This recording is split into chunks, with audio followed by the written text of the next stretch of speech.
Winter 1944.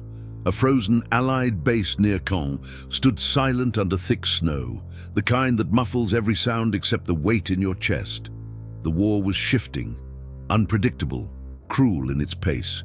And Winston Churchill arrived not as a leader behind a desk, but as a man searching for the soul of those still standing. He came quietly, away from the press, to look his soldiers in the eyes and remind them they had not been forgotten. Among rows of weary men and makeshift tents, he passed the scent of burnt bread from a small field bakery run by a young Canadian corporal named Logan Walsh. It was behind that bakery, near a forgotten crate of supplies, where everything changed. A flicker of movement, a sound that didn't belong. When Churchill opened that box, the war didn't stop, but for a brief moment time did. What he found inside wasn't written in any report. It wasn't mentioned in any speech, but it stayed with him. Haunting, humbling, unforgettable. Welcome to the channel. If you believe these stories should never be forgotten, join us. Subscribe now and turn on the notifications to help keep every memory and every story alive.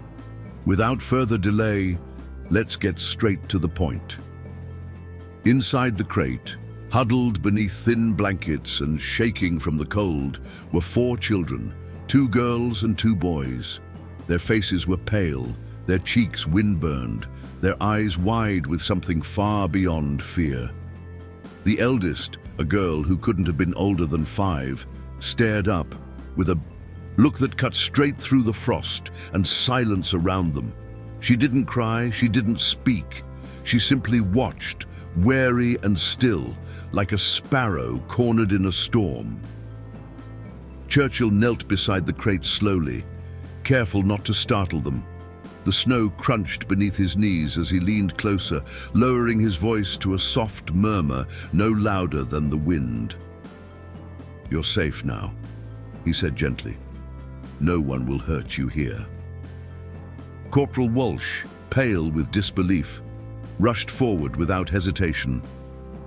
With Churchill's quiet nod, he helped lift the children one by one into his arms. They were light as feathers, silent, too silent. Moments later, the door to the field bakery swung open and warmth rushed out into the bitter air. The children were carried inside, wrapped in spare coats, their tiny hands reaching instinctively toward the warmth of fresh bread and the comfort of warm milk poured into enamel mugs. The soldiers watched from a distance, stunned.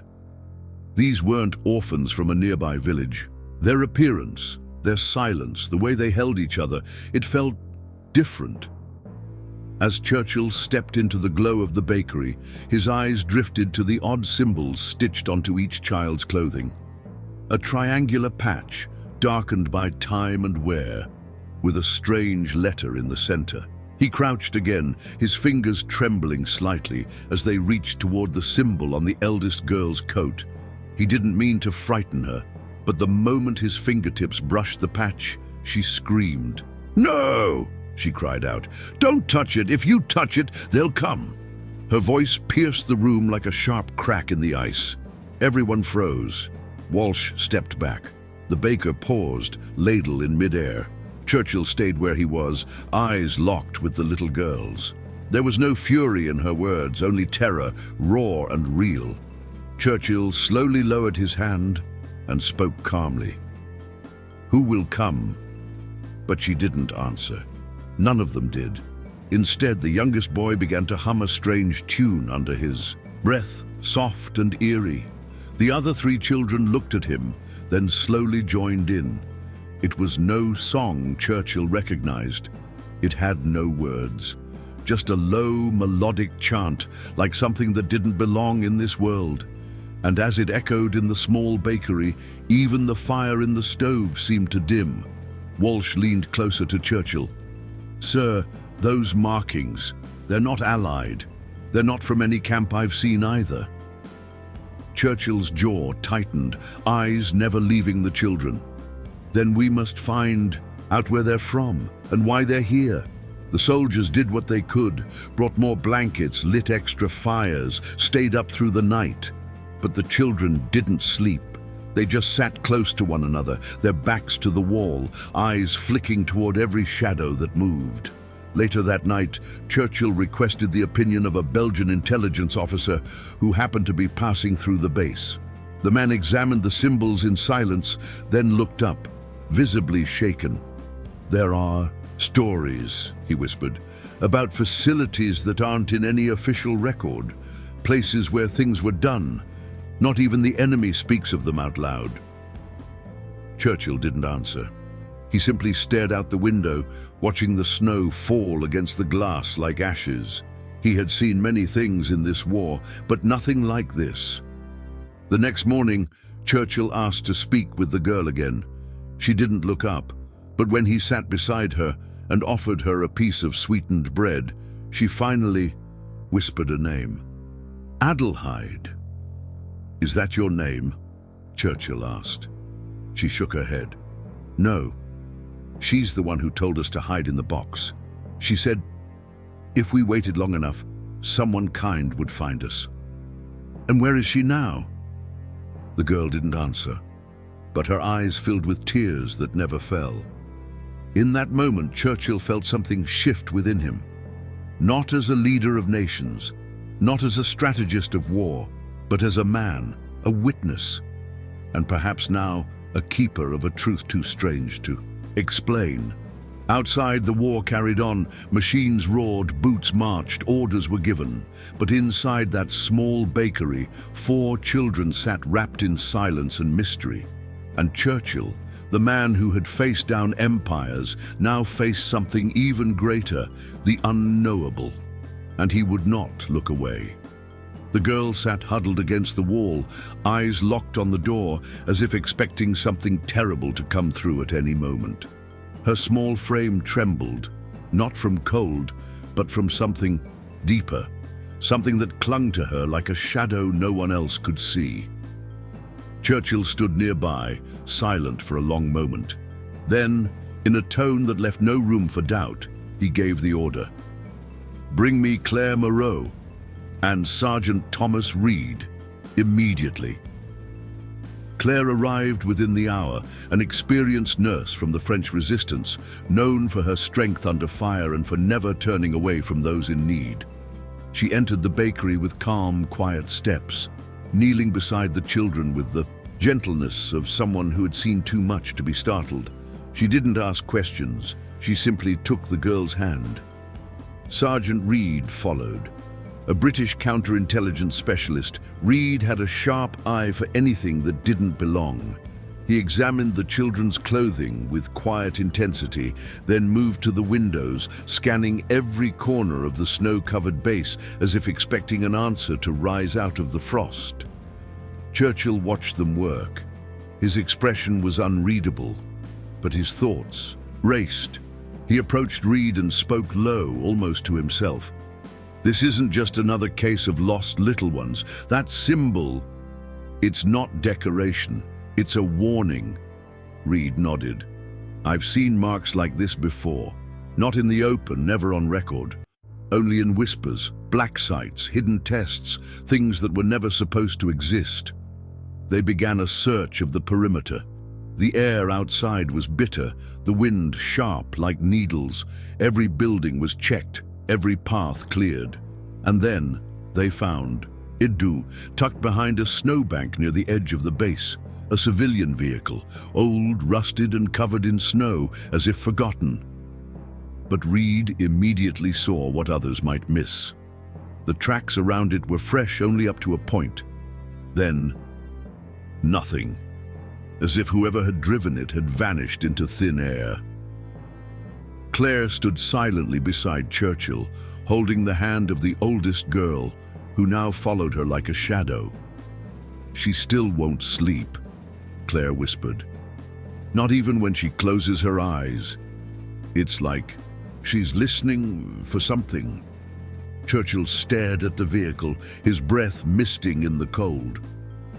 "This is no accident," he said. "Someone brought them here, not to save them, but to send a message." Back inside, the children remained unusually still. The humming had stopped, but the silence was somehow heavier now, like the calm before a storm.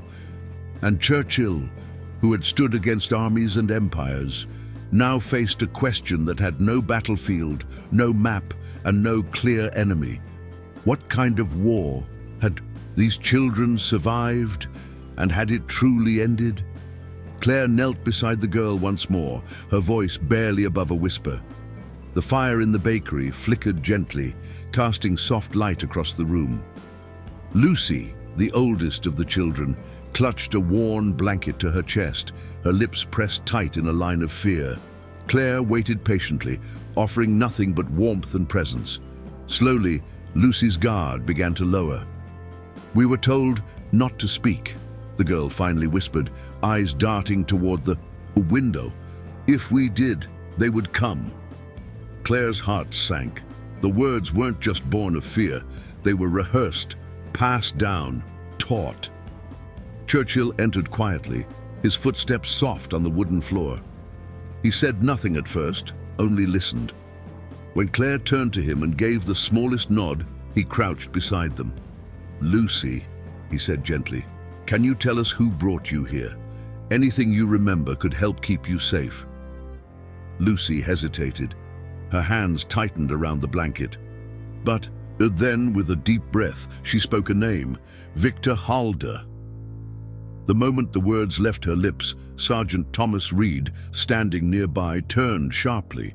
Churchill stood. "You know the name?" Reed didn't hesitate. Victor Halder was mentioned in several classified reports, always on the edge of things, rarely seen, never captured. He was believed to be part of a civilian negotiation team, but the truth ran deeper. He pulled a file from his satchel and flipped it open. Halder isn't just a name. He's a known operative, tied to the Wehrmacht's clandestine network. One of the shadows. Intelligence suggested he was involved in something vile, a system hidden behind humanitarian aid and neutral liaisons. He wasn't bringing supplies, he was moving children. Churchill's jaw tightened, and he passed through this base. Reed nodded grimly. A few days ago, under the flag of peace, bearing forged documents, he spoke perfect French, charming, polished. He came offering coffee, grain, small. He favors, enough to lower suspicion. Claire stood, eyes burning with restrained fury. He didn't come to help, he came to abandon them. Churchill looked back at Lucy, who now stared at the floor, her expression lost in memory. "He told us to hide," she said quietly. "He said someone would find us, but only if we stayed quiet." The room fell silent. No one moved. Outside, the wind howled against the frost-bitten windows. Churchill turned to Reed. "Find everything we have on him. Trace his route. I want to know where he came from and where he was going." Then he looked at Claire. "Stay with them. No more secrets. No more silence." There, in the warmth of that small bakery, the truth had begun to unravel. Not just about the children, but about something far larger, something that had operated in the shadows of war, hidden behind uniforms and flags. And for Churchill, it was no longer just a matter of investigation. It was personal. As the pale winter light faded into the grey stillness of evening, Churchill remained in the bakery with Corporal Walsh. The warmth from the oven gave the space a sense of safety, a temporary shelter from a world unraveling just beyond the walls. But peace, Churchill knew too well, was always temporary. Then the door opened. A gust of cold wind swept in, and with it came a man tall in stature, his steps deliberate, his presence unsettling.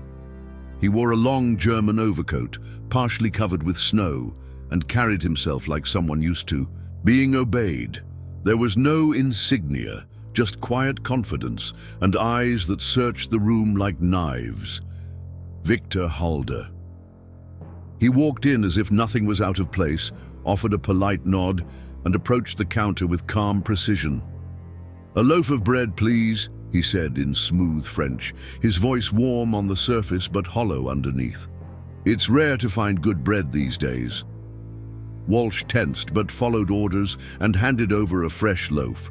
Halder accepted it with practiced charm, but his eyes were never really on the bread. They wandered slowly, deliberately around the room, and then they stopped. In the far corner, barely visible beneath a pile of blankets, was a small, makeshift cot. One of the children's scarves peeked out, forgotten in a rush of care and chaos. Halder's eyes narrowed slightly. "There are children here?" he asked, smiling in a way that made the air feel colder. "That's unexpected. So close to the front." Churchill didn't answer. He met Halder's gaze without flinching. The silence stretched. For a moment it felt as though the entire bakery held its breath. Halder nodded again, calmly, and tucked the loaf under his arm. "War leaves many orphans," he said. "Sad, really." Then he turned and walked out, the bell on the door jingling behind him. Only after the door had closed did Churchill speak. "That man didn't come for bread," he said, his voice low and resolute. "He came to hunt." Walsh looked at him, eyes wide. "Sir?" Churchill's expression was stone. "Get Reed, double the guards. No one enters this base without clearance." Within minutes, the bakery was surrounded. Orders were passed. Watch posts were reinforced. The perimeter was secured. But even with every precaution in place, the sense of safety had vanished. In its place was something colder, an understanding that danger now wore a face. One that smiled, spoke politely, and walked among them in plain sight. And Churchill knew this battle would not be fought with rifles alone. It would be fought with silence, shadows, and truth. That night, the bakery lights glowed faintly against the snow, casting long shadows on the frozen ground. Inside, a small group gathered in hushed urgency. Winston Churchill, Claire Moreau, Sergeant Thomas Reed, and Captain Robert Dwyer, an American officer who had stormed the beaches of Normandy and carried the war in his bones. Maps were spread across the flour-dusted table. Claire, still in her worn nurse's coat, pointed to marked routes in and out of the base. Reed added notes in the margins, listing checkpoints and recent intelligence sightings. Dwyer, quiet and steady, leaned over the map with arms crossed, reading the layout like a battlefield. They weren't planning an offensive. They were planning protection for 4 small children asleep beneath their feet in the bakery's root cellar, wrapped in wool and silence. Children who should have never seen the face of war. Then a knock, quick, urgent. A young British soldier stepped in, cheeks flushed from the cold. "Movement outside the eastern ridge," he said. "We didn't hear anything, sir, but we saw them. Men, armed, watching." Churchill didn't flinch. He looked at Reed. "How many?" "At least 5, maybe more," the sergeant replied. "They're staying just beyond our light perimeter. The snow's muffling their steps, but our spotters caught shadows." Claire's face went pale. "Do they know the children are here?" "They suspect," Dwyer said grimly. "And they're waiting for darkness to give them cover." Churchill stepped back from the table and walked to the small window. Beyond the frosted glass, the world was white and still, deceptively calm. The kind of quiet that presses against your ears and hides what's coming. Below, in the cellar, the children slept side by side. One had a hand resting over another's shoulder. Their dreams were fragile things, fragile enough to shatter with a single wrong move. "We hold position," Churchill said. "No fire unless fired upon. But I want eyes on every gate, every tree line, every path. We protect them at all costs." He turned toward Claire, his voice softer. "How are they?" "They're exhausted," she replied, "but they trust me now. Lucy finally asked for more milk. That's something." Churchill gave a faint nod, then looked down at the floor toward the cellar. For a long moment, he said nothing. Then quietly, almost to himself, he spoke. "Saving these children may not change the course of this war, but it reminds us why we fight." No one responded. They didn't need to. Outside, snow continued to fall, gentle and relentless, and beyond the light, eyes waited in the dark, watching. But inside that bakery, behind every window and wall, stood men and women who had seen enough of war to know that sometimes the smallest mission is the one worth everything. And they would not let the shadows win. At the stroke of midnight, the silence shattered. A sudden burst of gunfire cracked through the snow-covered darkness, sharp and unforgiving. The soldiers on watch barely had time to react before 3 armed men breached the perimeter, moving with precision, fast, silent, and deadly. Their target was clear. They didn't waste time. They headed straight for the bakery. Inside, the team sprang into action. Churchill, unshaken, reached for a revolver, an old Webley he rarely carried, let alone used. But tonight, he made no hesitation. He stood beside Sergeant Thomas Reed at the entrance, the weight of years and responsibility in his grip. "They will not get through," Reed growled, positioning himself behind a supply crate near the doorway. Churchill gave a firm nod, his voice clear and unwavering. "Then we stop them here." In the back room, Claire rushed the children into the far corner of the cellar, covering them with thick coats and blankets. "Stay quiet. Don't move," she whispered. Lucy clung to her, eyes wide, while the others huddled silently, barely breathing. Outside, snow kicked up as the attackers closed in, their silhouettes darting through the pale light of the lanterns. Bullets struck the outer walls, wood splintered, glass shattered. Reed fired back, steady and precise. Churchill stood firm, eyes focused, his revolver raised as he covered the main entrance. Another shot rang out, too close. "Now!" Reed shouted, and the 2 men fired in unison. The closest intruder dropped his weapon and stumbled back. The other 2 ducked for cover but didn't retreat. They weren't there to scare anyone. They were there to take something, or someone. Then came the sound that changed everything. A low rumble, tires on ice, engines closing in. American jeeps tore through the snow, sirens wailing through the night. Spotlights swept the ridge, and within seconds, floodlights bathed the perimeter in harsh white light. The attackers hesitated. Reed fired again. One shouted something in a language none of them could clearly catch, and then they ran. By the time the soldiers reached the scene, the assailants had vanished into the forest beyond the hills. Inside, the bakery was still. Smoke lingered in the air. Claire emerged from the cellar, children clinging to her sleeves. Lucy looked around with wide, confused eyes, her lips quivering. "Are they gone?" Churchill lowered his revolver slowly. "For now." Captain Robert Dwyer arrived moments later, flanked by American troops. He looked around the shattered bakery, then turned to Churchill. They knew the children were here. This wasn't random." Reed nodded grimly. "They came straight to this building, no hesitation, no scouting. They had coordinates." Dwyer's expression darkened. "That symbol on their clothes, it's not just a warning. It's a code, a signal." Claire's voice cracked with disbelief. "You mean, there are others?" Dwyer met her eyes. "Dozens, maybe more. These 4, they were never meant to survive."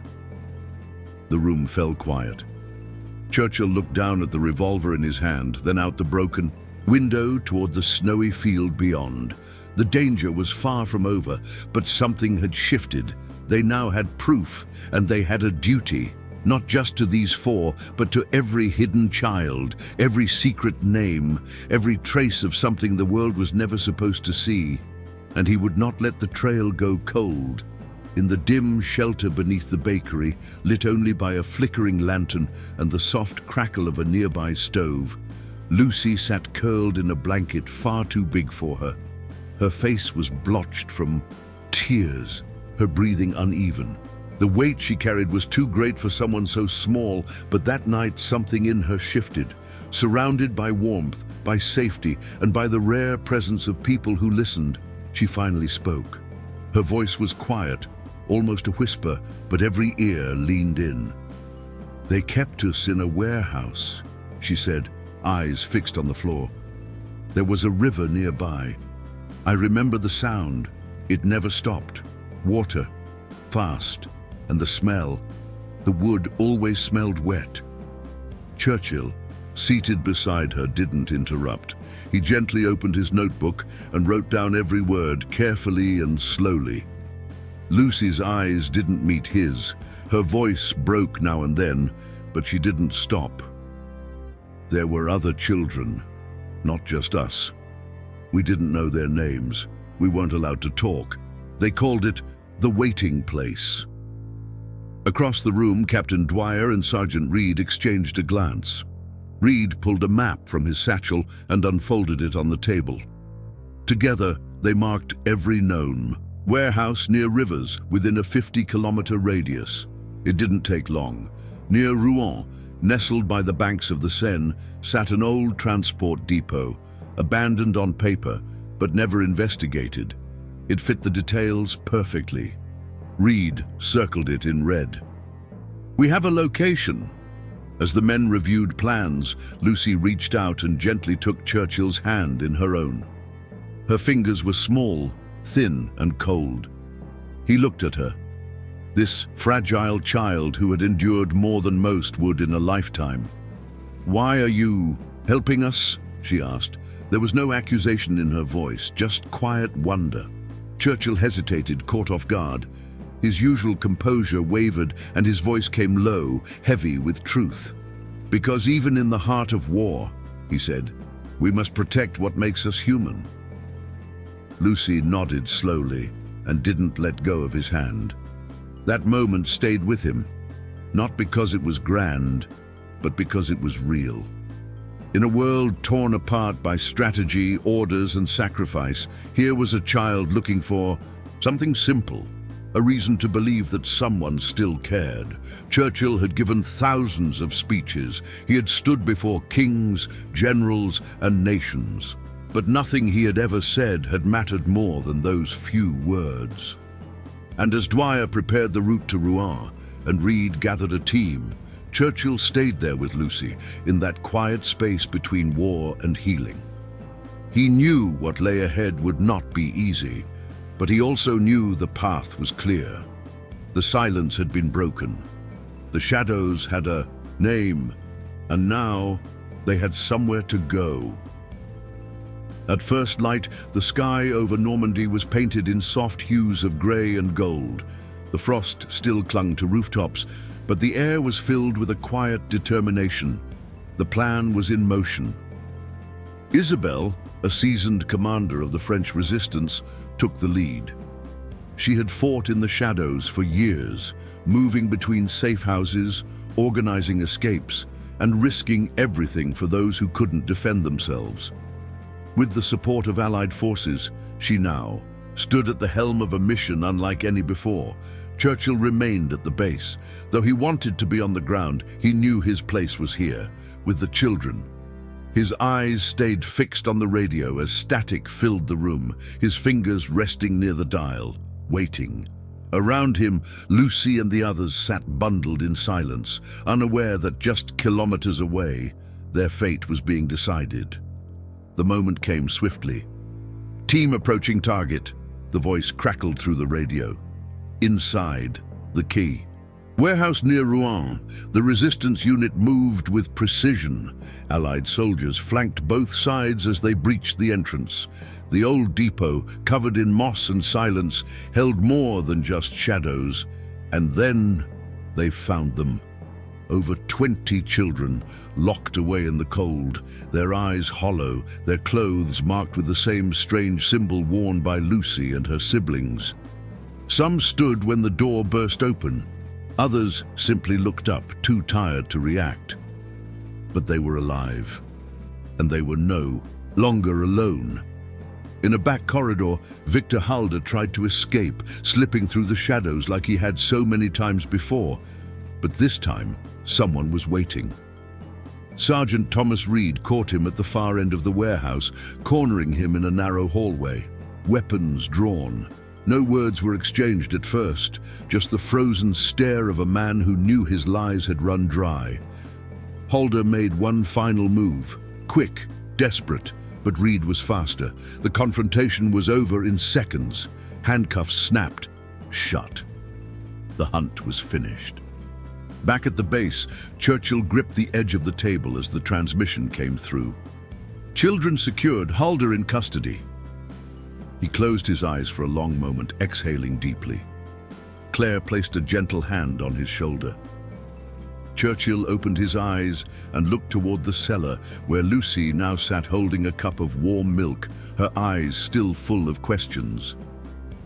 "Today," he said softly, "we saved the future." There was no cheering at the base, no celebration, just quiet relief, the kind that only comes after holding your breath for too long. The soldiers who took part in the mission knew the truth. This was a victory, yes, but not the end. It was the first step into a darker web that stretched far across the continent. But for those children, it meant everything. And for Churchill, it was a reminder that in the chaos of war, even one act of courage, of compassion, could carry the weight of history. A few days later, in a quiet Allied shelter far from the frozen fear they had once known, Lucy approached Winston Churchill with a folded piece of paper clutched in her hand. She didn't say much, just held it out with a small, uncertain smile. Churchill took it gently, nodding his thanks, and unfolded it with care. The handwriting was uneven, the letters carefully shaped in a child's best effort. "Dear Uncle Winston, I don't know if I'll ever understand why you did all that for us, but I do know I'll never forget it." He read the words in silence. No speeches, no grand gestures, just the sound of children laughing nearby, free at last. Behind him, Claire stood quietly, her eyes filled with something between pride and sorrow. Across the courtyard, Allied soldiers stood watch, some smiling as they saw the children play, others staring into the distance, lost in thoughts of what had been and what might still come. Churchill folded the letter slowly and placed it inside his coat. He didn't need to speak. His eyes told the story of a man who had seen the weight of the world and in one fragile note felt the spark of something worth carrying through it. He stepped outside, breathing in the sharp morning air. The sunrise painted the sky in gold and grey. Snow still clung to the rooftops, but in the courtyard it had begun to melt. He watched as Lucy and the others ran through the slush, their laughter echoing where silence had once ruled. A young soldier approached. "Sir," he said softly, "does this mean the mission is complete?" Churchill looked ahead, thoughtful. "No. The war still rages in ways we can see and ways we cannot. But today," he paused, watching the light touch the children's faces, "today we won a battle for the soul of the world." His voice was low, steady, but there was emotion there, unspoken yet undeniable, not the kind that shouts from podiums, but the kind that stays behind the eyes, etched in memory. This wasn't just a story of rescue, it was a reminder that even in the darkest hours, there are moments of light, that behind uniforms and ranks are hearts that feel, break, and heal, that the smallest hands can leave the deepest marks, and that in protecting innocence, we rediscover our own humanity. The war would go on. Churchill knew that, but something inside him had shifted. Perhaps it was the letter. Perhaps it was the way Lucy had looked at him, not as a leader, but as a man who had chosen kindness when no one else had. And long after the battles were over, that choice would be remembered, Did you already know this story? What would you have done in Churchill's place? What other stories of courage, memory, and sacrifice should we share next? If this story moved you, don't let it be forgotten. Subscribe to the channel and turn on notifications to hear more stories like this one. Until the next time, may we never forget the moments that define us.